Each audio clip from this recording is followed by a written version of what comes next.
kita akan lanjutkan kembali untuk tafsir juz ammanya. Sudah masuk pada surah nomor ke-99 ya, surah Az-Zalzalah. Nah, baik, kita akan bacakan saja terlebih dahulu surah Az-Zalzalah ini bersama-sama, diawali isti'adzah dan juga basmalah. A'udzu billahi minasy syaithanir rajim. Bismillahirrahmanirrahim. Idza zulzilatil ardu zilzalaha wa akhrajatil ardu athqalaha wa qala al insanu ma laha yawma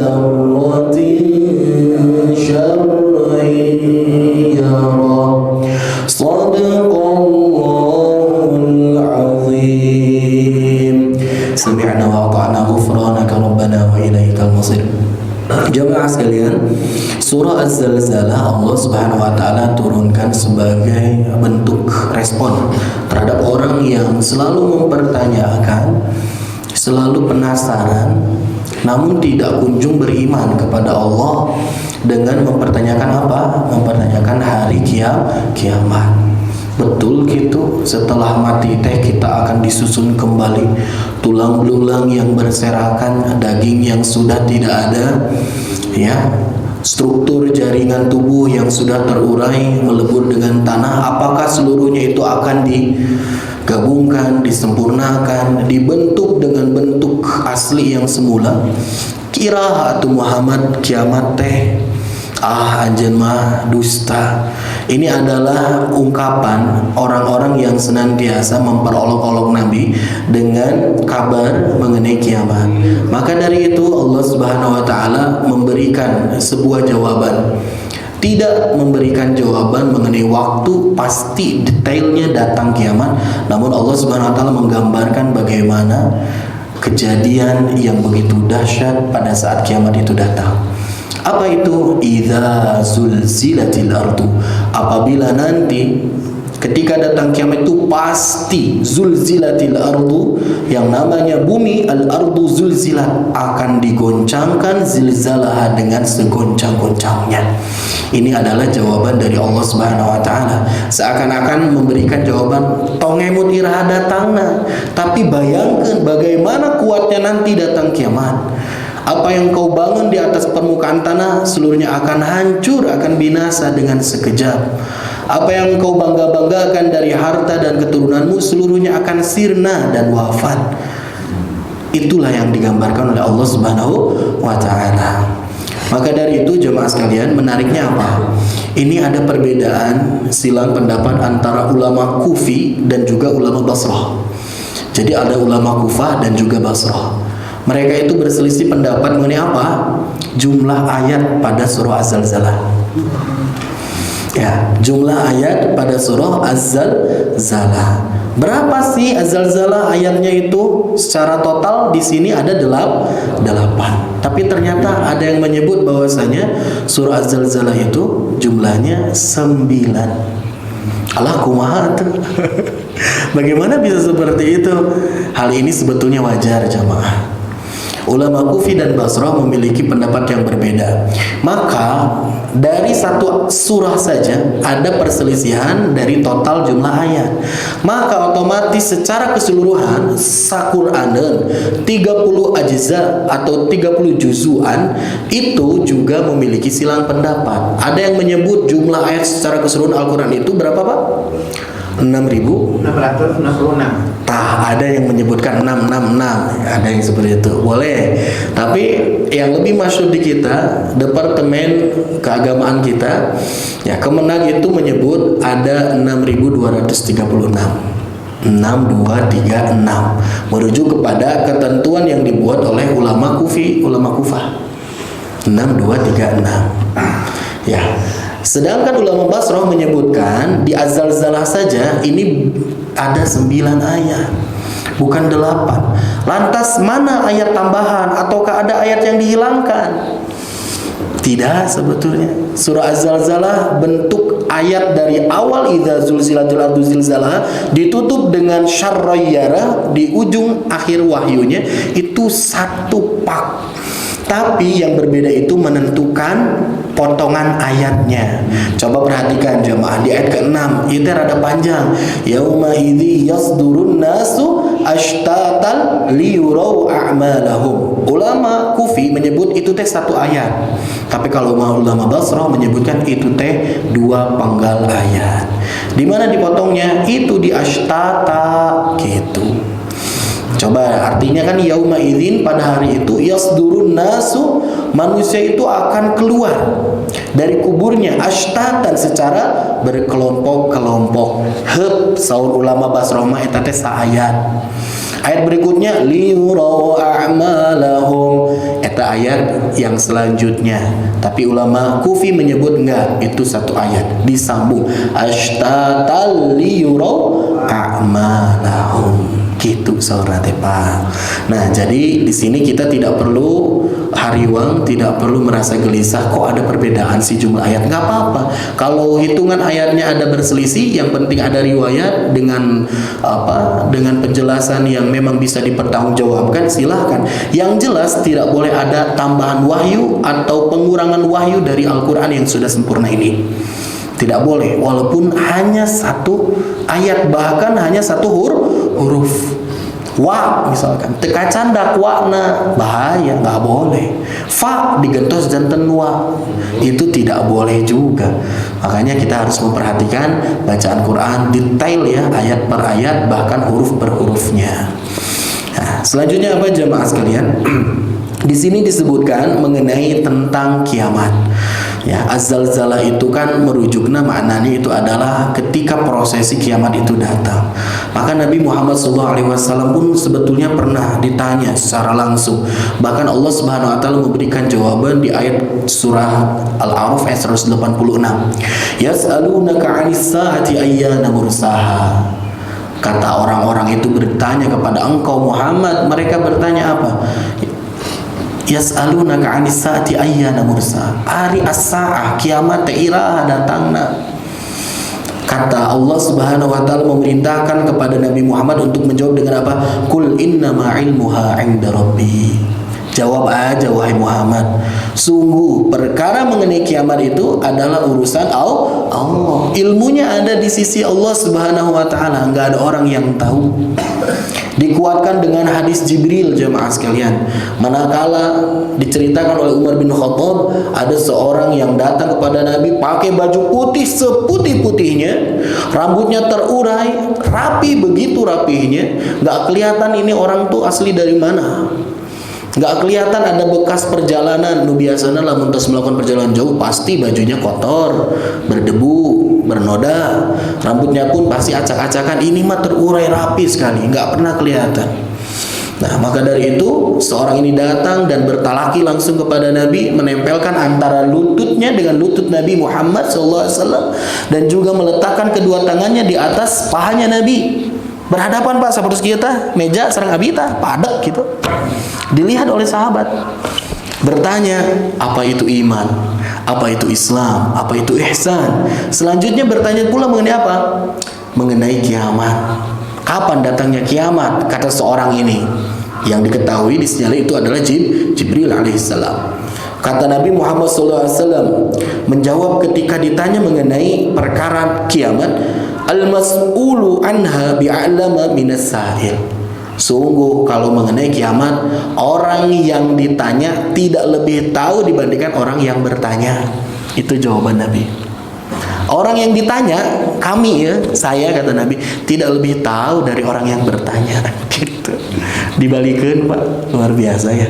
Setelah itu sehingga Jibril kembali bertanya, lamun kitu tayamah fa akhbirni an amaratiha. Kalau seperti itu jelaskan saja kepadaku bagaimana tanda-tanda nanti datangnya kiamat. Maka Nabi Muhammad SAW menjawab, nanti akan datang satu masa antalidal amatu rabbataha.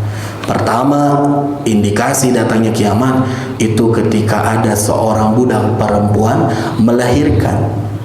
Melahirkan siapa? Rabbataha, melahirkan majikannya. Seorang budak perempuan melahirkan majikannya. Itu adalah ciri yang pertama. Para ulama menafsirkan dari ungkapan Nabi Muhammad SAW, ini bertanda bahwasanya nanti ketika akan datangnya kiamat, yang namanya adab seorang anak kepada orang tua itu sudah hancur sehancur-hancurnya. Mereka menjadikan orang tua mereka bagaikan budak dalam kehidupannya. Mah yang iya pasian, Pak hayang kaditu anterkeun. Nggak apa-apa, itu adalah satu hubungan antara seorang orang tua dengan anaknya. Tapi ini melampaui batas. Sampai-sampai menyuruh, sampai-sampai menghardik, mencela sebagaimana posisi seorang hamba sahaya. Dan ini kemungkinan besar sudah terlihat, sudah mulai menampak dan bermunculan di tengah-tengah kita ketika orang tua berada di ujung telunjuk anaknya. Tring hayang itu, tring hayang ieu. Bahkan ketika anaknya sudah berumah tangga sekalipun, jamaah punten-punten. Nah, ibu ataupun ayahnya ini dijadikan babu di rumahnya. Sanes bade ngajak sarang gitunya, bade diurus, dikaulaan, diobati ketika sakit. Tapi sebaliknya, mah abi bade damel ieu urusan di bumi, beresan rumah.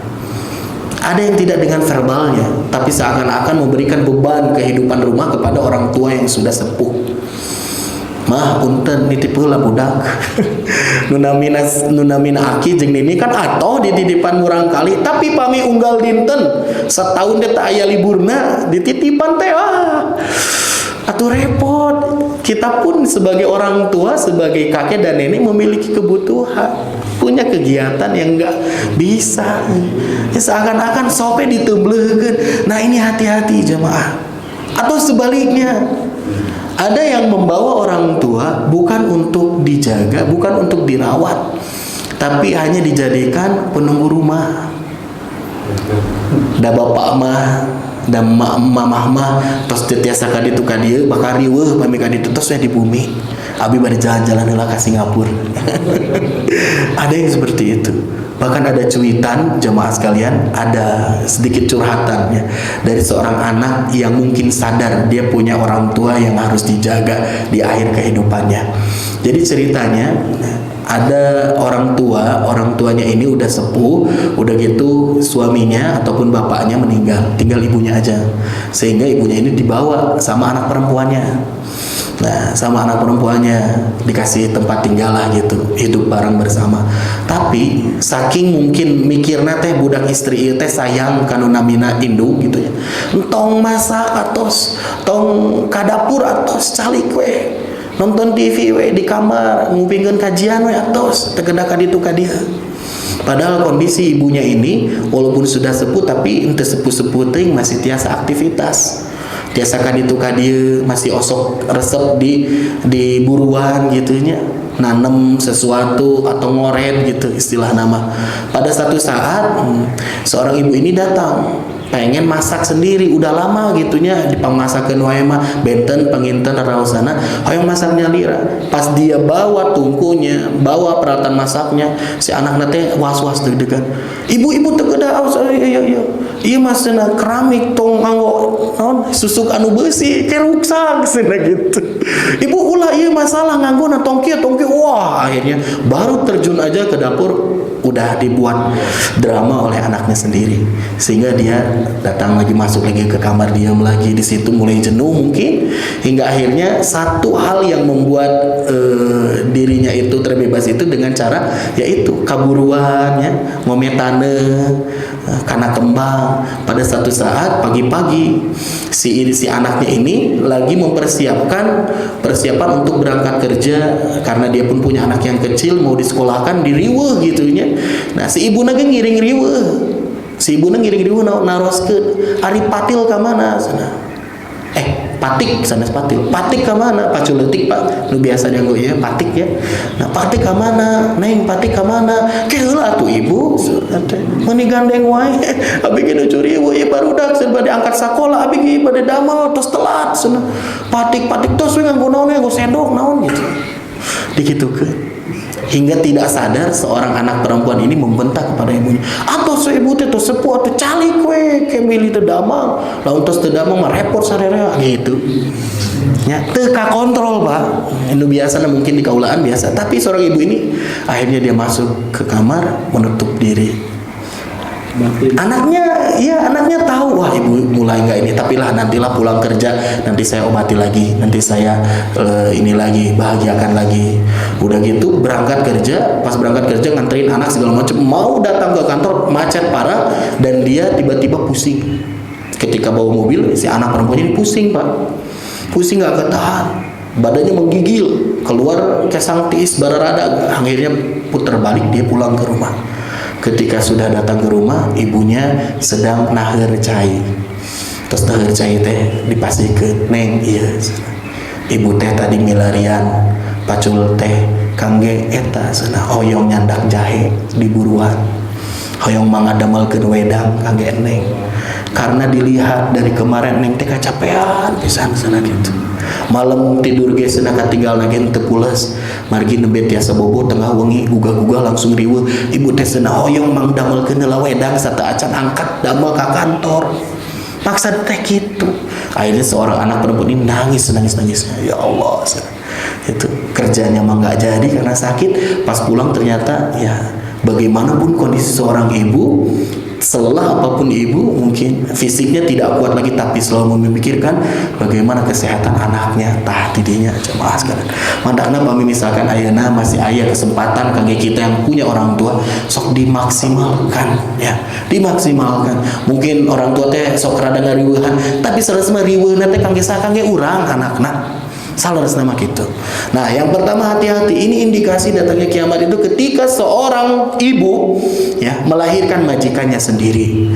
Yang kedua, ya, ada juga tafsiran bahwasanya nanti jamaah sekalian akan datang satu masa perbudakan itu akan datang kembali. Kan zaman ayeuna mah kan sudah tidak ada ya budak belian, hamba sahaya, sudah tidak ada perjual belian manusia. Tapi nanti di akhir-akhir kehidupan ada yang menafsirkan seperti itu. Ibnu Rajab menyebutkan itu nanti akan datang lagi perbudakan. Setelah perbudakan datang, mereka yang menjadi hamba budak perempuan itu banyak digauli oleh majikannya. Dan setelah digauli otomatis hamil, setelah hamil melahirkan. Nah, yang dilahirkan itu jabang bayi dari siapa? Dari majikannya. Maka yang dilahirkan itu, dia itu adalah sebagai posisi sebagai majikannya dari ibu yang posisinya sebagai hamba sahaya. Tah gitu. Nauzubillahi min dzalik. Mudah-mudahan kita menyentuhi ka masa eta gitu. Nah, ini adalah yang pertama oleh Rasul sallallahu alaihi wasallam ungkapan antalidal amatu rabbataha. Yang kedua kata Nabi Muhammad sallallahu alaihi wasallam menjelaskan ketika ditanya kapan datangnya kiamat, wa antarul hufatal uratal alata ri'a asy-syai. Nanti engkau akan lihat kata Nabi Muhammad, ada satu kaum, satu masa yang dimana penduduknya itu mereka itu adalah orang yang fakir, rakyat jelata, orang miskin. Bahkan al-urat al-hufata al-anata ri'a asy-syai. Mereka telanjang dada apa? bertelanjang dada, tidak memakai alas kaki, bertelanjang kaki. Tapi menariknya apa? Yatatawaluna fil bunyan, tapi mereka saling berlomba untuk meninggikan bangunan-bangunannya. Maknanya apa di sini? Para ulama sebutkan, Ibnu Hajar Al-Asqalani menyebutkan dimaksud dengan orang yang jelata ini maknanya adalah rakyat biasa yang tidak punya ilmu apa-apa, orang biasa yang mereka berlomba-lomba untuk menjadi penguasa. Nah, dianalogikan mereka itu bertelanjang dada, tidak memakai alas kaki, benar-benar tidak punya ilmu, primitif sekali kehidupannya, jami biasa awam, tapi mereka itu ingin berkuasa, yatatawaluna fil bunyan. Nanti mereka itu ingin menyombongkan atas apa yang mereka capai dalam kekuasaannya dengan cara apa? Salah satu membangun bangunan-bangunan yang tinggi. Tah, ieu teh saha nu ngajini urang, saha ngademeli urang. Sehingga para ulama menyebutkan nanti di akhir kehidupan dunia akan datang orang-orang yang mereka diperbudak dengan materi. Tah sakitu mana nama? Berlomba-lomba yang dipikirkan dari bangun tidur sampai tidur lagi, bahkan pas perem lagi ngemutan keneh masalah fulus duit kumaha carana milarian eta, berbangga dengan apa yang dimiliki. Layaknya bagi seorang muslim, apa yang dia punya dari harta kekayaannya itu sebagai penunjang sarana wasilah untuk bisa menggapai surga. Nggak apa-apa berpikir kita untuk mendapatkan keuntungan sebesar-besarnya. Agar dapat apa?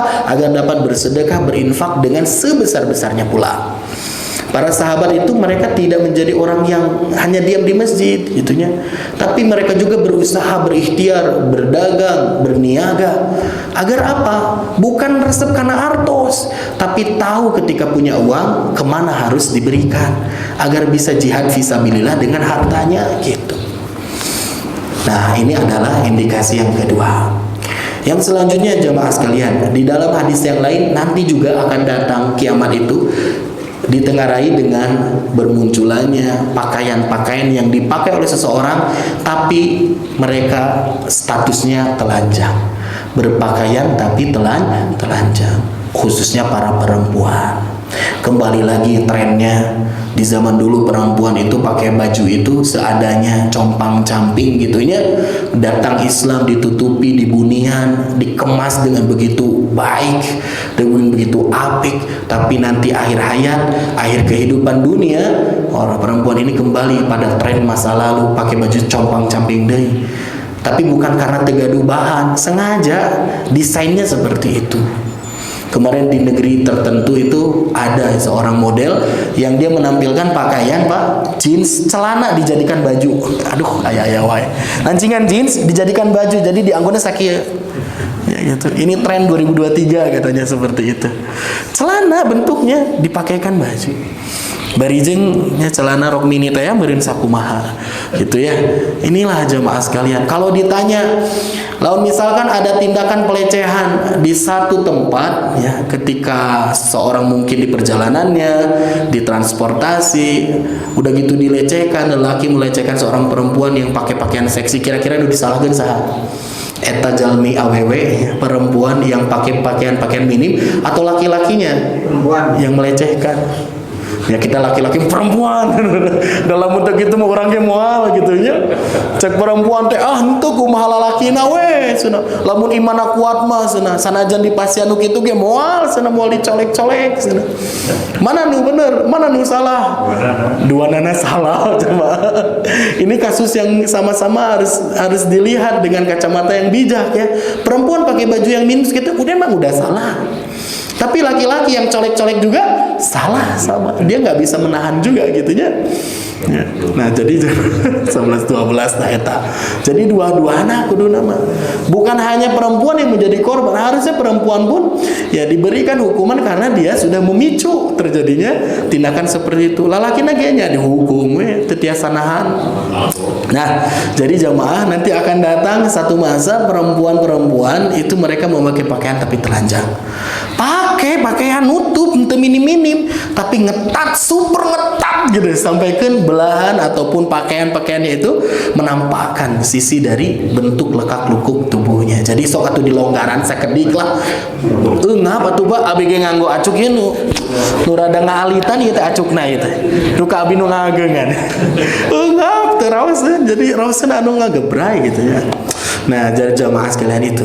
Yang selanjutnya apa? Nah, ini hadis Nabi Muhammad SAW sebutkan inna min asyratis sa'ah. Ya, nanti akan datang nih ketika detik-detik menjelang kiamat itu akan bermunculan inna min asyratis sa'ah ayyurfa'al ilmu. Yang pertama itu Allah Subhanahu wa taala akan cabut ilmu. Ilmu itu akan diangkat oleh Allah Subhanahu wa taala. Ilmu yang dimaksud di sini apa? Ya ilmu tentang adab, tentang akhlak, tentang agama. Ayyurfa'al ilmu wa yathbutal jahlu. Kalau ilmu sudah diangkat, nanti manusia itu akan hidup dalam kegelapan, dalam kejahilan dan dalam kebodohan. Selanjutnya apa? Wa yushrabal khamru. Yang namanya khamr itu sudah menjadi minuman keseharian mereka. Enggak dilihat lagi identitas muslim kafirnya, mereka sama minum khamr. Enggak dilihat lagi tukang ka masjid, tukang ka masjid sami-sami mabok babarengan. Tidak dilihat lagi bagaimana jalur bisnis mereka yang penting cuan, menguntungkan, investasi pada perusahaan minuman keras, oke, diladenan. Ini ada yang seperti itu. Ya. Dan ketahuilah dan yakinilah jamaah sekalian, harta yang digolangkan terhadap hal-hal yang sudah jelas keharamannya seperti khamr tersebut, maka sebetulnya tidak akan mendapatkan keberkahan dari Allah Subhanahu wa taala. Kalaupun kita invest, kita nggak minum tapi invest di situ, dapat hasilnya nggak banyak. Kalaupun banyak hasilnya tidak berkah untuk kita. Kalaupun merasa hidup kita nyaman, santai dengan invest seperti itu, dapat income yang luar biasa, ingat dunia mah sementara, berbatas. Kuseueurna ge nu namanya dunia mah Pak, ical. 14 titik pom bensin yang kita punya, lamun gaduh gitu. Moal dicandak ke pas ngantunkeun mah nu dianggo naon? Ya pakaian yang hanya dengan satu warna tanpa ada celah kantungnya, itulah kain kafan. Moal dicandak Pak. Sasayang naon wae ge pasangan kita ketika kita meninggal, nangis gogoakan istilah nama entong heula abi teu kiat. Lamun tiasa pami abdi ngantunkeun gitu, istri abdi gogorowokan gitu, istri abdi teh mangga we atuh neng heula tukeran atuh ayeuna ku abdi diharewosan Pak istilahna. Yakin dah moal daegeun cenah alim. Jadi itulah kehidupan dunia jemaah. Apa yang kita punya seluruhnya ketika sudah datang kiamat, sudah datang kematian, notif dari malaikat Israel pada kita udah. Ya, kalaulah misalkan setiap kita diberikan tawaran, sok Bapak, nanti Bapak usia 65 tahun mencapai kesuksesan yang paripurna. Bapak punya kendaraan yang Bapak inginkan, rumah luar biasa, anak-anak sarehat, Bapak ge sehat jag-jag tiasa ka ditu tiasa ka dieu, teu aya pantangan tina tuangeunana. Tapi pun teu engke sabulan deui Bapak ngantunkeun. Kagebeg moal Pak. Ngagebeg. Gaduh naon wae ge misalkan ya, ketika udah tahu kapan mati, atuh kang dia naon gitulah lamun istilah nama entos lah tegedah deui gitu. Pami misalkan setiap orang diberikan waktu, Pak enjing ngantunkeun nya siap-siap pada berpulang kepada Allah, misalkan masuk notifnya di HP kita. Ya, antara ruas, deg-degan, depresi, duka, terus teka bayang. Tapi orang yang benar-benar memiliki keimanan mah pasti akan mempersiapkan kematiannya. Kapanpun dia akan siap dijemput oleh Allah Subhanahu wa taala. Nah, kita teh hari uang teh karena mautna atau karena kehidupan setelah mati, Pak? Kehidupan setelah mati. Sebetulnya orang mukmin itu saya yakin seluruhnya itu tidak takut mati. Dan mati mak gitu-gitu kene, semua orang pasti merasakan gitu ya. Dan syarat mati itu tidak harus tua, tidak harus sakit, tidak harus dia itu melakukan kerja berat, badannya penuh dengan luka dan penyakit. Enggak, syarat mati itu cuma satu jemaah, apa? Hidup. Lamun kita hidup, potensi besar pasti kita mati sakitu ya. Maka dari itu apa yang kita khawatirkan dari kehidupan ini? Bukan kematiannya, tapi fima ba'dal maut. Nanti bagaimana kondisi kita setelah kematian itu sebetulnya yang dikhawatirkan oleh kita mah gitu. Dabi ge ngantunkeun nama mangga we. Bahkan mungkin di antara kita sepakat kalau misalkan kita mati di detik ini, tapi kita sudah tahu Allah jaminkan surga untuk kita, mangga we ya Allah ayeuna we. Leres teu? Leres. Jadi yang kita khawatirkan itu bagaimana kondisi kehidupan kita setelah mati tak sakit itu. Dan itu dirahasiakan oleh Allah Subhanahu wa taala, kapan kematiannya, bagaimana nanti amal solehnya diterima atau tidak oleh Allah.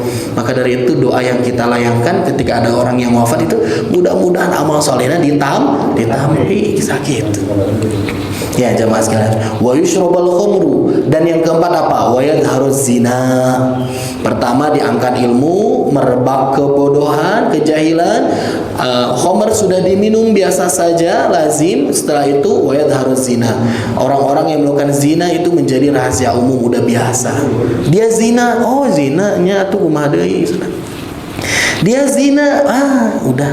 Padahal jamaah sekalian, ketika ada seorang yang zina di satu rumah itu dia melakukan zina, maka 40 rumah ke depan, ke belakang, kanan kiri, sakurilingna diangkat dari keberkahan Allah Subhanahu wa taala. Bahkan diturunkan laknat. Kalau apa? Kalau orang yang mengetahui ada tindakan tersebut, diam saja. Ya. Untuk memperbaiki, minimalnya kalau misalkan kita tidak bisa langsung memberikan ultimatum terhadap orang-orang yang seperti itu, kita dalam hati ini mengingkari terhadap perbuatan itu. Tong dianggap biasa, biasa ada budak ngora, urang ge baheula pernah ngalaman. Dan jadi jangan dianggap sesuatu menjadi kebenaran karena banyak terjadi. Ya, itu jamaah sekalian diantara bagaimana nanti kiamat itu akan datang. Diangkatnya ilmu itu, kata Allah Subhanahu wa taala, diungkap dalam hadis Nabi Muhammad SAW, bukan berarti ayeuna jalmi nu palalinter, para kiai, para ulama tiba-tiba hilang ingatan. Ojol-ojol nuju ngajak langsung ical buyar gitunya ilmu teh, bukan dengan cara itu. Intiza'an yantazi'uhu minal ibadi biqabdil ulama, yaitu dengan cara mewafatkan para ulama.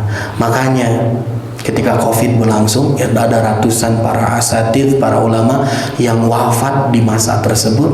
Ya inilah sesuatu hal yang sangat membuat kita miris. Di satu sisi orang-orang soleh sudah Allah pundut, sudah Allah wafatkan, sudah Allah panggil, ilmu itu bersama mereka diangkat oleh Allah Subhanahu wa taala. Dan inilah tanda-tanda di mana kiamat itu sudah dekat kepada kita jemaah sekalian. Makanya ya, kita bersiapkan dengan bekalan-bekalan terbaik, dengan amal-amal yang maksimal. Mudah-mudahan nanti kita menjemput akhir kehidupan kita dengan husnul khatimah sakitu ya jamaah sekalian. Heupeula sakitu da kamari ge nyebatkeun ayeuna ngabahas tentang ciri-ciri datangnya kiamat. Nanti kita masuk pada ayat-ayat pada surah Az-Zalzalah di pekan yang akan datang. Mudah-mudahan Allah berikan waktu, Allah berikan kesempatan, dan kita diberikan kesehatan oleh Allah Subhanahu wa taala. Amin ya Allah ya rabbal alamin. Baik, apabila ada yang ingin ditanyakan jamaah mengenai perkara ini,